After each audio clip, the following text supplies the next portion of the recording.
In the 80s, it was a tradition to play American football in the high school. In the town Malmö, there was two associations who played few games during the spring of semester. Finally, 1988, the two different associations united the Griffins together.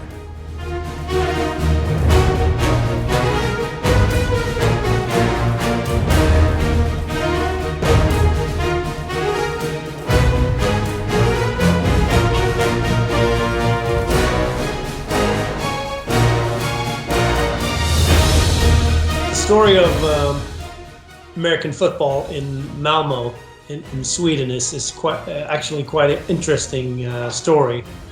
It started in the beginning of the 80s that exchange students came back from the States and had learned to play football and maybe played on a high school team as well.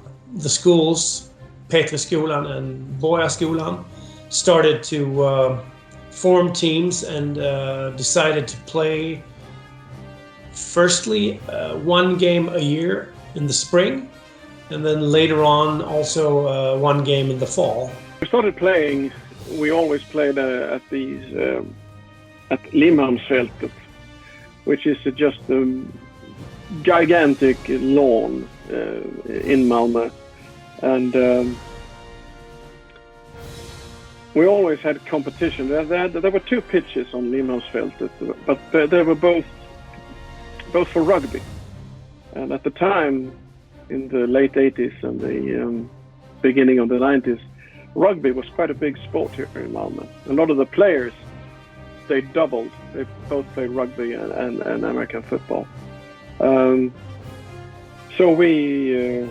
there was always a fight with the rugby clubs about the time on the pitch.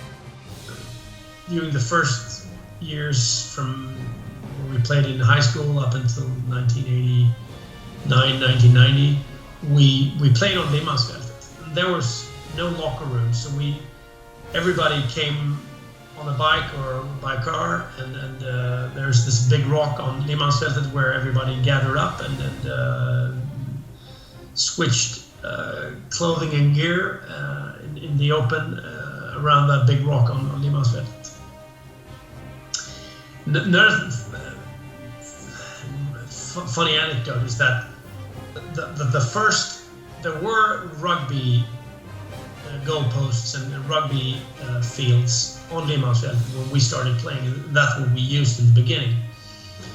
Then in 86, I think it was, we got some sort of acknowledgement from Malmö stad so that we could make a American football field, and to that we needed real, American football goals with one stick and then two uprights. But then suddenly one of the players, his father, if I remember correctly, his father was some sort of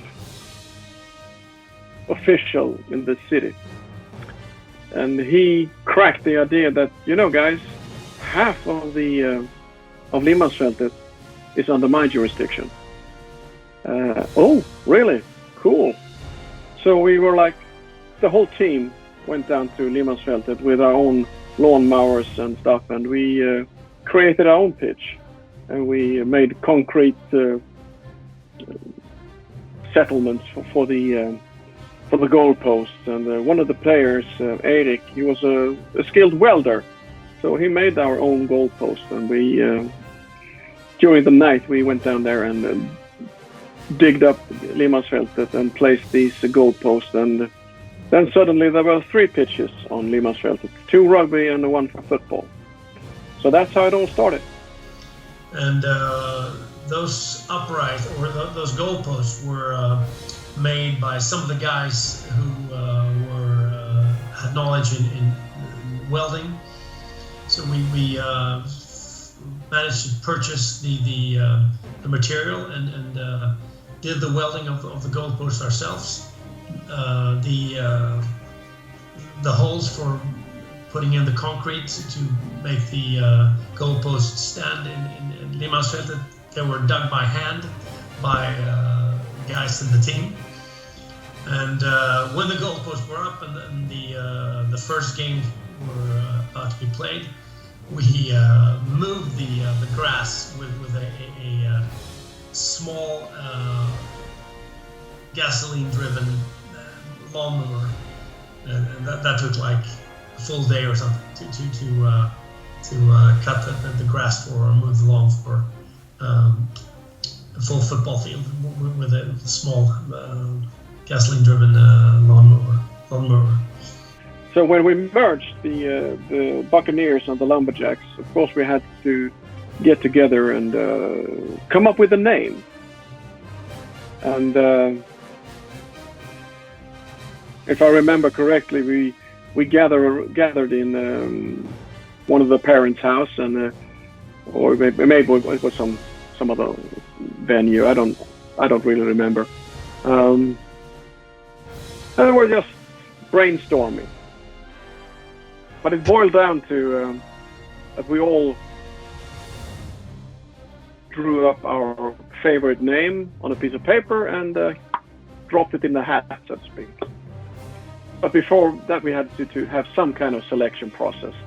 And I remember a few names that were kind of funny. It was one of them was I think it was Malmö City Lighters. Well, it's not a good name for a football team. But then we thought of the insignia of the city of Malmö and sort of the symbol for Skåne, which is the mythological animal griffin. And since it is in the insignia from Malmö, we decided on griffin. In those days, it was not talk about real football pads. The protective football equipment was not able to be wearing. Hockey equipment was the only things to use and as the best thing to be protected during a game. The game when we played in high school with hockey pads were quite exciting. I think we learned to use the shoulder to make contact with, which is what you're supposed to do. But since it was hockey pads and they didn't cover the shoulder properly like a football pad, we I think we learned to tackle and take hits with using the side of the shoulder where the hockey pad was sitting. But since we only had hockey helmets, we you wanted to avoid to make contact with the helmet as well as much as possible, and let it more be a protection rather than something that was to be used as part of tackling or making contact. And the variety of shoes was of course soccer shoes, not football shoes, and which is okay. But many of us were, of course, striving on getting the right gear from the US. At that time, there was no really referee, no head coach, no straight commands, or so many rules to be followed. The tactic was not advanced. The quarterback gave commands with the fingers and words on the battlefield. The game was quite physical, but I never felt that was more dangerous. I think the game was adapted to not having the proper equipment. But then, of course, when we got the other equipment, that felt like the right way to go, of course. And the tactics during the games were not that advanced. There was no signal calling from the sideline, or it was the quarterback on the offense and maybe the middle linebacker on the defense, or the safety, that was calling some sort of setup, and lots of the plays were called from the huddle, from the quarterback, with pointing fingers on the chest and saying, we're going to have the running backs in this formation, and then we're going to have the wide receivers on each side. Having 3 receivers on one side was unheard of at the time, and we took most of the between 84 and 87. Most of the snaps were taken from under center and not in a pistol or a shotgun. Even though we started to use it a little bit as time went on. But as the play progressed, we decided we need to get some gear. But you couldn't come by gear in Sweden at the time. You had to buy them from abroad. And then we played a friendly with the team from Stockholm. It happens they wanted to come down and play us because they heard that they got some team in Malmö, and they came down. But before they set up the game, they said we don't have any. You can't come down here and play with proper helmets and proper pads because you're going to destroy us. Okay, said they, and they borrowed stuff, gear in Stockholm, and brought them down to us. And it was a sight to behold when the Buccaneer team is changing into real gear at Limhamnsfältet, and we all looking at the helmets and said, "What's this?" And my God, it's heavy and stuff. And but we put the gear on and we beat the crap out of the Stockholm team. So that's why actually how we ended up in playing in the first national championship game. We lost, but we did play. But then as time went by, we bought stuff from the UK, and then at the time there was the guy who was the major developer for the team in Kristianstad. He was American, or he is American. He opened up a shop, so you could go to Kristianstad and buy stuff. The playing and the technical have changed a lot since the old time. It is more harder and tougher in the game more than ever before, and much more demands on the players. You can also see that when you see the players now in Sweden playing, so that they start to play maybe 10 years of age, and they play Pee-wee, and they learn properly how to tackle and how to block, and then there's lots more knowledge on good coaches that have learned and that can teach the fundamentals of football much better than we could. I think the fundamentals in the game didn't start to catch up really until 1991, when the first coaches came over from the States. I think the first American player who had played football on college level and came over to Sweden, for which reason I'm not sure, and that made the fundamentals of the game to pick up quite a lot. When we played in the games as Limhamn Griffins, our away games for here in the southern part of Sweden, our longest trip was up to Gothenburg. We didn't have much money in the club, so we used our own cars, or occasionally we sort of asked the players for $100, not $100, but 100 krona each, and we rented a bus. So we played in Gothenburg and in Halmstad, once, in Lund.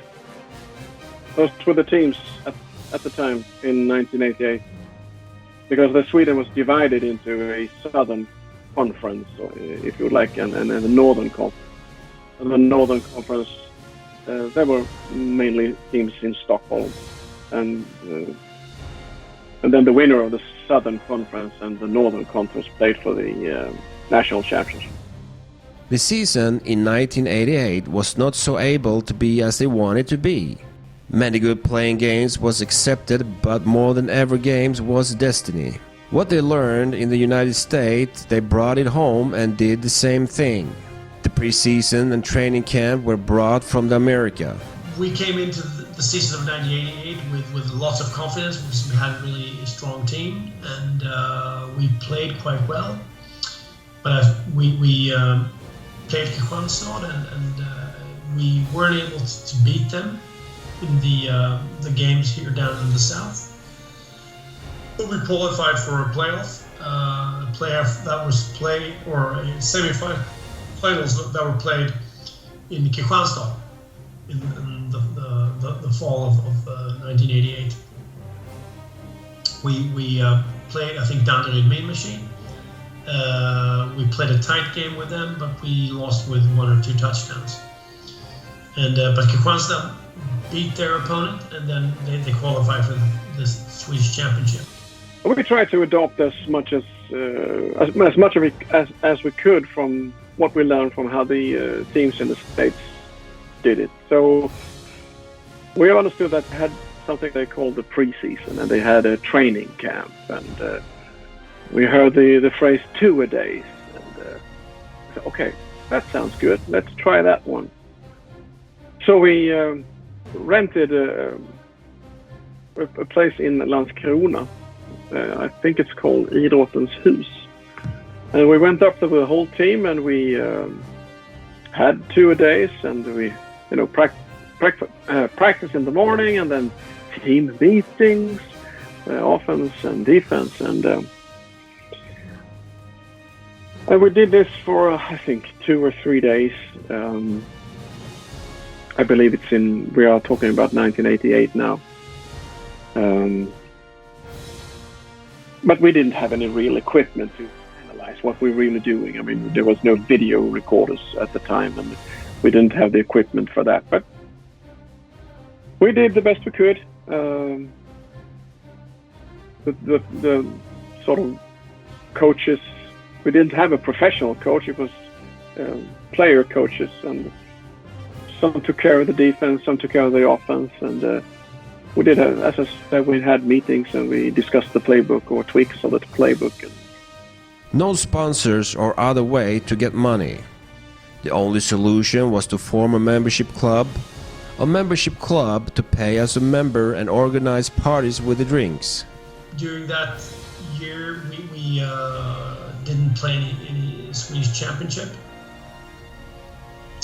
But that same fall, there was another team that had formed, and that was guys who were a couple of years younger than the ones who had started the club, Limhamn Griffins Club. They were called the Lumberjacks, and we decided that we were going to play a game, Buccaneers versus Lumberjacks, in the fall of 1987. Actually, the Lumberjacks played really well. They won the game, and they deserved to do that. They had some really good players, and it was lots of fun. After that game, during the fall of '87 and going into the winter of '87, there was a discussion being started that maybe the best thing for a team from Malmö to compete is to merge the two teams. So we decided to merge the two teams into Limhamn Griffins that we had started in 1986. But we had a big meeting at Hotel Como with all the players from both teams, and we decided on who was going to be coaching and lead the team and everything. Since there was absolutely no money to be had from either sponsors or from the city or something like that, we had to basically have a fundraiser.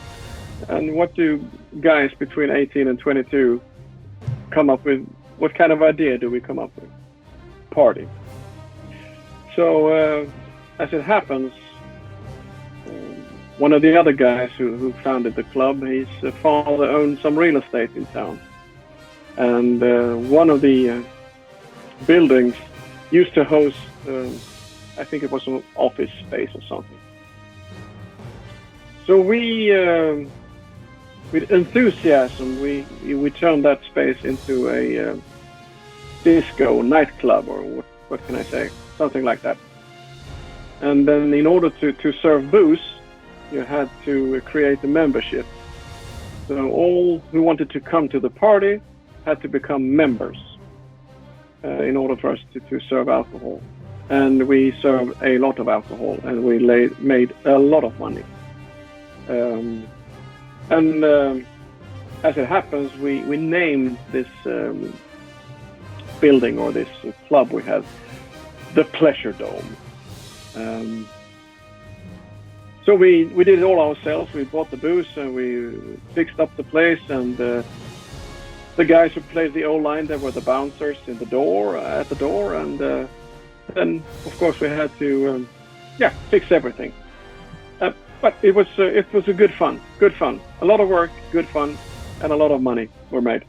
We didn't know what to expect to play a team that had been organized for a longer time than we had been, of course, and but actually our strength with having played in high school was quite good, actually, comparing to them. So we actually beat them quite handily with 28-0, and that was lots of fun to get started. And that same year, we played some. I think Lund Vikings had started at the time, so we played them once or twice that year, and I think also we played some scrimmage games versus the high school teams. And we had some sort of qualification, but there was a discussion with the teams up in Stockholm, and we came to that we were playing a Swedish championship game in Uppsala in 1986. And we didn't organize with a bus or anything, so we took just 5 or 6 cars, filled the cars with guys and equipment, and drove all the way up to Uppsala and stayed in a gym at a school.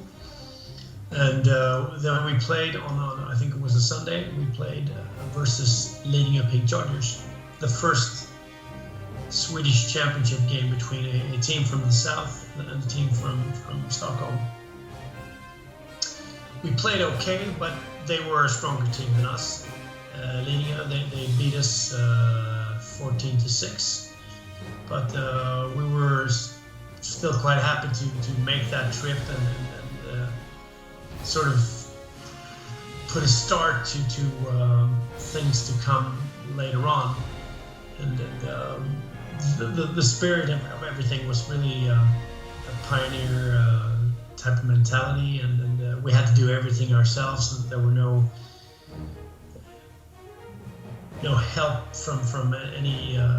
The club was the players, so we did everything ourselves.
'91, we played a horrible season, 4-7.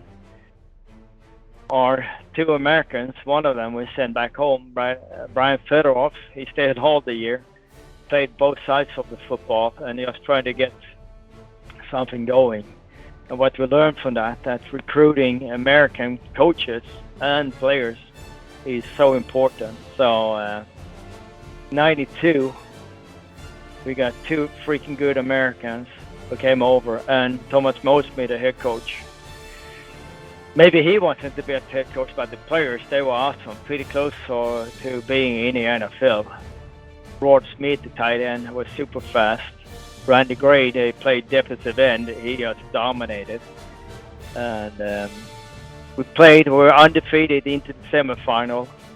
We're meeting down with Mean Machines at home, and we just lost.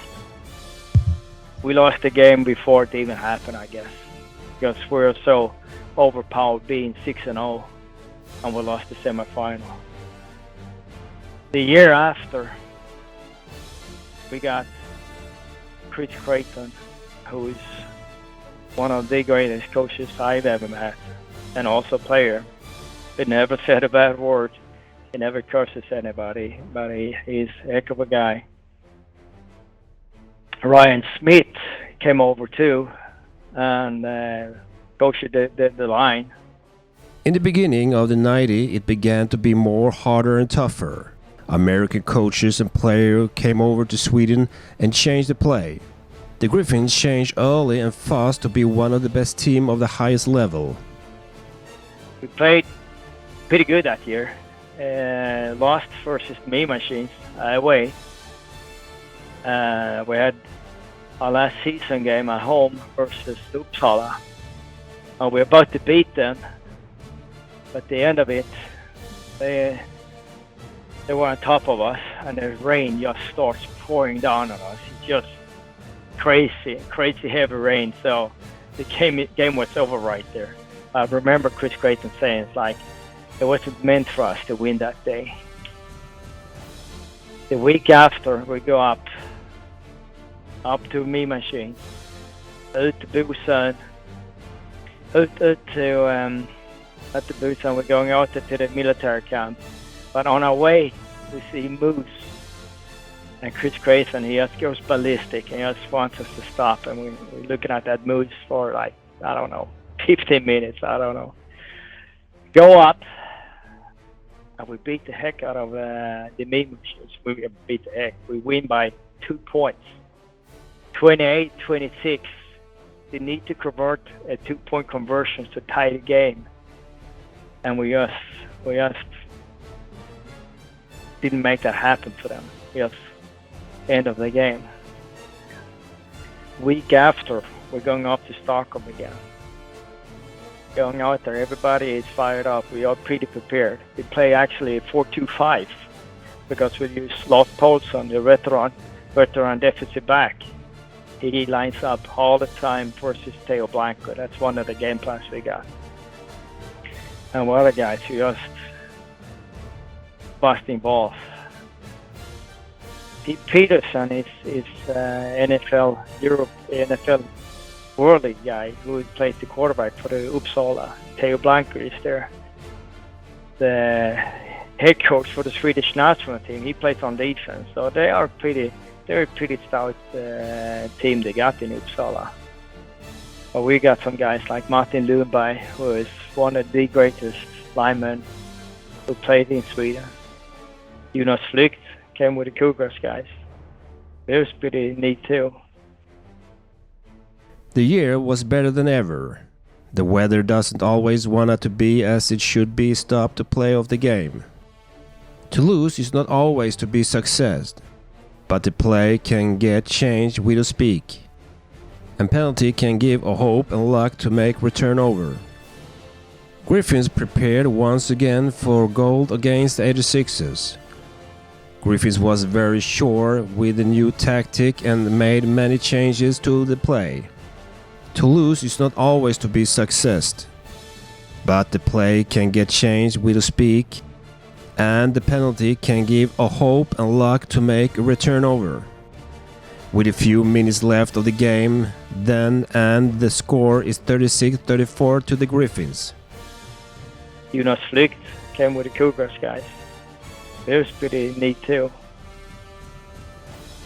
So we up until the end of the half with the score is 28-24 at halftime, and we're about to lose. Chris Creighton comes in, and he held a speech that turned you on fire.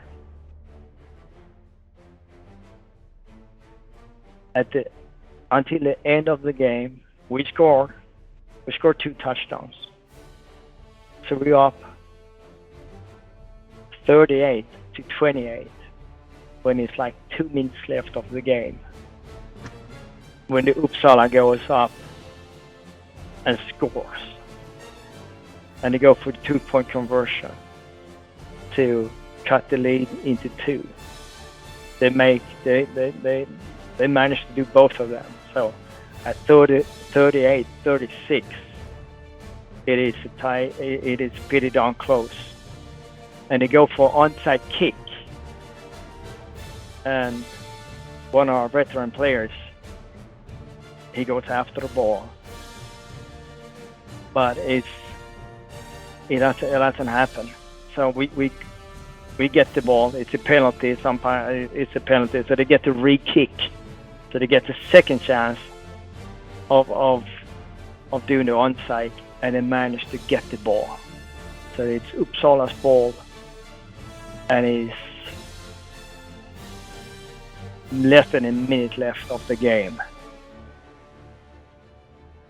Now they're gonna go for getting the ball in a field goal range because they have a pretty decent kicker, not like ours, Mr. Automatic, who is super the whole year. There's a lot of article on the newspapers as was writing about the Griffins.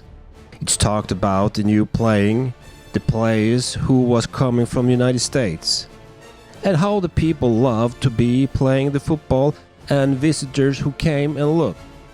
Griffins prepared once again for goal against the 86ers. The Griffins was very sure with a new tactic and made many changes on the play. 86ers have the ball and are very close to make a new touchdown.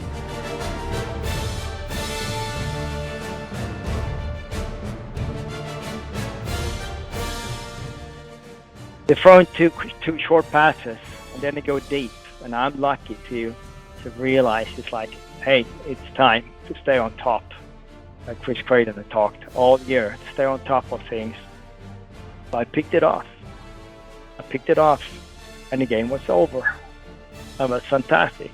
So this picture is, I guess, 10 seconds after I picked it off. But it's freaking hilarious. It says everything. Fredrik Narnhed, Jörgen Borglin, Jonas Flygt, Magnus, my old workmate, Martin, me, Henrik Wolf, Magnus Wilhelmsson Magnusson, and Martin Lundberg, the stud. That's just a fantastic story about how Griffins played super fantastic football. How to turn something bad in December in the last game of the season is something really, really great. How people can be committed to doing the small things for the team. Like when we scored the last touchdown versus Danderyd in the semi-final, we just backup quarterbacks comes in and we're just loading up one of the sides with the O-line and just pushes the ball in. It's just desire and commitment. They just want to win. There is a lot of things in that final that you don't calculate and don't see until afterwards. I got the film. Like the field goal that we do in the first quarter, in the first half, which makes the score 24. If we haven't made that field goal, well, we lost the game. On the fake punt to Lars Paulsson, who was wide open in the second half, that just make the drive continue to play. And we just small details. How Paul Sanders, the rookie tight end, who comes in and catches the ball in the end zone and just desires to make things to go all the way. Ska du kunna spela fotboll, du måste ha ett huvud där. Har du inte rätta temperament till att spela amerikansk fotboll så har man bör göra. You've got to like to be physical. You got to like physical contact because you do hit people. You understand that? I mean, it's a contact sport. Is that what we say? And so you've got to enjoy that. But you also have to be smart. You have to be intelligent. It's not just about coming out here running straight forward and smashing into somebody. You've got to be intelligent to play American football. And the neat thing about it is every kind of person can play American football. The big guys can play. The little guys can play. As long as you got, some mental toughness. Jag tror vi hade förväntat lite lättare motstånd än vad vi fick. Men Danderyd kom ut och gjorde en toppmatch. Alltså. Det är nog en av de bättre matcherna de har spelat i år. Ja, mycket bra match för Jonas. Han är en mycket duktig spelare. På running back-positionen så har vi otroligt mycket talang. Och jag har 5 stycken killar som skulle kunna starta nästan vilket superserielag som helst. Sanslöst lika, men vad kan man känna? Gå in i en SM-final på en position jag vanligtvis inte spelar. Var det en mardröm eller en dröm? Början var jag väldigt nervös, men jag kom in i det. He did an amazing job because he's a receiver and he plays receiver all the time, so he doesn't get a whole lot of opportunities to play quarterback. So what he did today was incredible. Varför kallas ni för räkorna? Ja, det är ett gammalt namn som vi fick, jag tror det är ett par 3 år sedan vi tänkte vi ville ha ett namn. I USA finns det då en offensive line i Washington Redskins som kallar sig The Hogs. Tänkte vi, det passade med räkorna med oss. Men idag var ni inga räkor? Nej, idag körde vi över dem. Vi spelade mycket bra idag.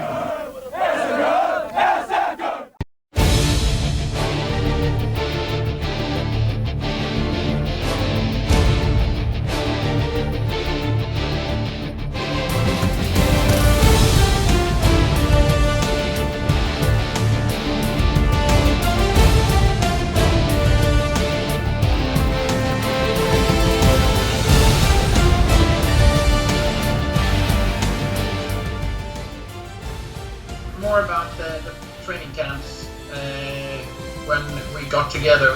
We were usually traveling by bus, and we were sleeping in dorms, and we had quite a rigorous schedule for those days. There was a lot of things we had to put in and had to be done. And I think we woke up. We had mornings.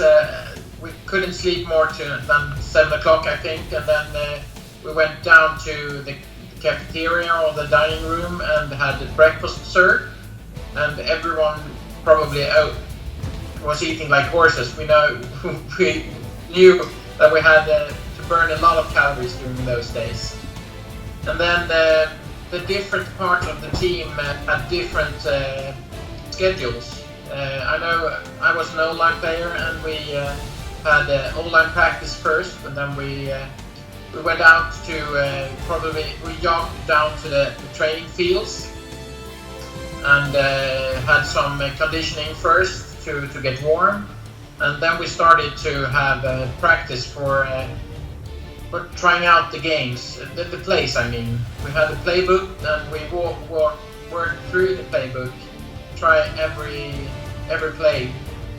A lot of times, and we had D-line playing against us when we just was practicing the line, and then the other parts of the team came together with us. So we had the QB and the wide receivers and the running backs. So we could get all the parts together, because the playbook is for all the team, all the offense together. We could practice running games and short passing games when we were just the O-line, but to practice the passing games we had to have the receivers and the wide and the QB as well. And we practiced just offense first, and defense practiced by themselves, and then we put it all together to have a scrimmage. Most of the training pass, most of the 2 or 3 hour practices was ended with scrimmage, so we could train the different plays together and have a defense to train them against, and the defense can train against an offense, they can have their place being better and better. And after those 2 or 3 hour practices, some of us took a shower, mostly didn't, because we had a practice in the afternoon as well. So we went back and had lunch, and there was good but easy lunches, nothing fancy, but a lot of pasta and stuff like that to get carbs and so we could be able to function and do a lot of more practices. So probably had a quick lunch, and then we went back for half an hour to rest. Some of us took a sleep, and most of us were sitting and chatting and studying the playbook, because we had to learn every play, and every player had to learn every part of the playbook by heart. So when we went up in a situation in the game, everyone has to know what to do. So most of the time there was fine-tuning all the plays and getting them together. I remember we had online, we had a couple of games where we had a pulling guard, and that was quite new for us. And that was something we had to practice a lot to make it fit and make it. It was very important that the timing was right, and everyone was stepping the right way. And to make it even harder, we had the audibles, when the defense had a different way of putting up their players against us, and the play that we have decided would work against how the defense are situated. We had to have an audible to change the play at the line of scrimmage. That was, I remember, that was really stressful to remember. You stood there and you was thinking about the play you were about to play, and suddenly there comes this code and you had to change the thinking. That was, it happened sometimes that we made wrong because it was the ideas in the head was colliding, but usually we knew the playbook very well, and that was functioning very good. I mean, the results during those years is speaking for itself. That we was beating every other team in Sweden with very large numbers. We had probably like 5 or 6 touchdowns for the other teams in almost every game. So the offense for Limhamn Griffins those years was very successful, and part of that was all the training that went on these camps, where the foundation was laid during those 2 or 3 different practices during the day. The afternoon practice was usually a little shorter than the practice in the morning, because you had a 3-hour practice in altogether, and then lunch, and then we had practice as well. That was a bit more physical. We were running more. If I remember correctly, most of the afternoon practice ended with quite a bit of running. I was really feeling tired, and we went back to shower in the late afternoon, and we were laying on the bed and probably got to sleep for an hour or so before it was dinner. And then we got together, all of us, and had dinner together. That was it's quite a nice feeling when you get all these 50 or 60 guys together that we have. There is quite nice. We had good conversations, both high and low, and there was a lot of fun when we had some make fun of each other or discussing good, interesting things, both football things and other. We got to know each other on many different levels in those camps, because we was together for 3 or 4 days all the time. And in the afternoon after dinner, we gathered again to have lectures, where we was working through the playbook theoretically, and we used to see game films as well, where we can discuss how the games have progressed and how everyone was doing, and we can pause the films and check the play over and over again and see how everyone was doing. That was quite good, those video practices, or what do you call that? And then we, in the afternoon, in the evening, we had maybe watched the movie together. Almost every time it was some kind of football movie, and then we could have some fun with those games that I've described before. Otherwise, we just taking it easy, having a chat, eating some candy or something like that before bedtime. The light was out around 10 or half past 10 because it was an early morning the day after. And so it went on for all the days. Usually it was 3 days. Sometimes on the Easter it could have been 4 days, but usually 3 on those practices.